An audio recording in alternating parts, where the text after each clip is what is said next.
those deep moments, spending them together in the hardest times were actually really precious. Tim was a child that always wanted to um, go and do stuff. He wanted to be around people. He never liked sleeping.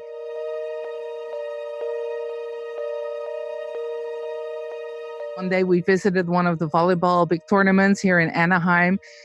The same day we bought shoes. That's when he started his volleyball career. And just volleyball was really important for Tim. It just would get him up.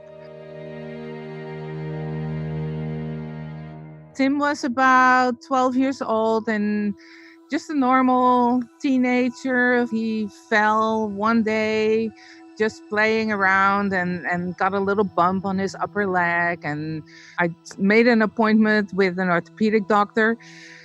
And the doctor sees his lump and he's like, wait. All he said is, wait, stay in my office. And it took hours. And so I see the doctor coming to me and he was like slouching over and this sad expression on his face. He said, your son has really, really rare cancer.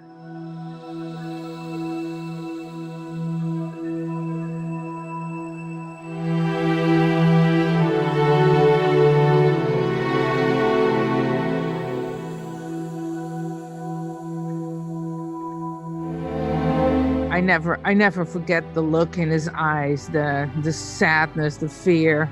Maybe 3 minutes later, he's like, Mom, I can do this. I'm going to fight this.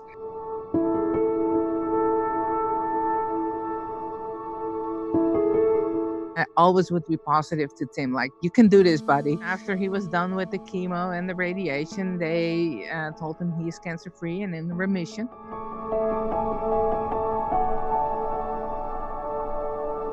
After he had his big surgery, they said he never could play again. He literally was like, no, you're not going to tell me I cannot play. So that actually motivated him to play harder. Tim had committed to UC Irvine to play for the men's volleyball team here. And at the moment that they recruited him, they were the number one in the United States.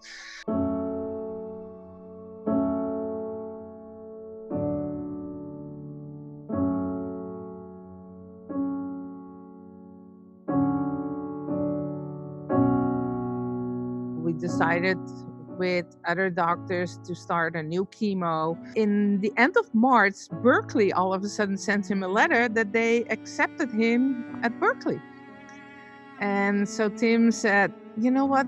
I don't think I can, play at this high level anymore. He still would play, but just the level he needed to play was just his body just was not agreeing with it. Actually, I talked to the coach last year. He came over and he said, Tim actually told him that he was not going to live.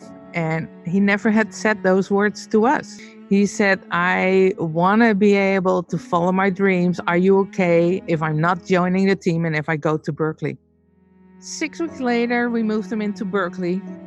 And that was the best thing we did for him. I wanted him to live because it was his life. He only had that. And nobody knew that Tim was sick. He did not want anybody to know.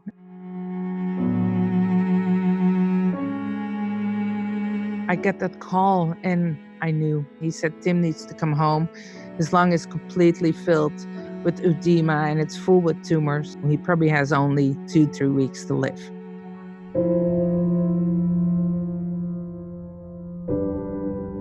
Every day, I didn't know if he was going to be there the next day. So you get that strength to reach into yourself and just be there. Tim decided he wanted to make a movie and tell people about that they needed to have hope. How's it going? My name's Tim, and over the last 5 years, I realized that I never really thought about it that much. I realized that worrying about your disease or worrying about what's going to happen would cause it to happen. And by not having to think about it and just enjoying life and cherishing every moment I had, it really brought actually the most happy 5 years I've ever had. He wanted me to stay in the room with him at night because he would get scared when he was by himself. Wanted to watch a little movie with me before we go to sleep. And then he's like, Mom, I have to work.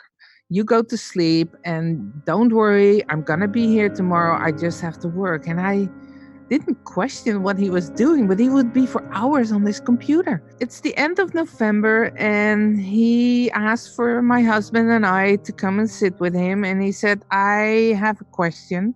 Can you run this foundation for me and find a cure?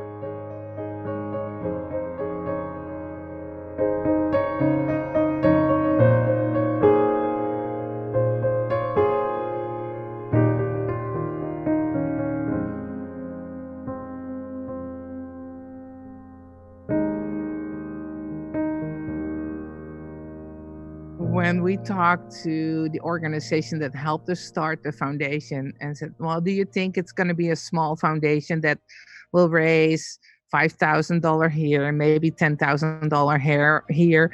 Or do you think it's going to be a big foundation? And my husband and I looked at each other and we knew it's going to be big. I don't know if he had a vision or he had such a close relationship with God that sometimes I felt like he would get messages and knew that he had to do this. So for us, we just have no choice. We have to do this and follow in Tim's footstep and hopefully find this cure.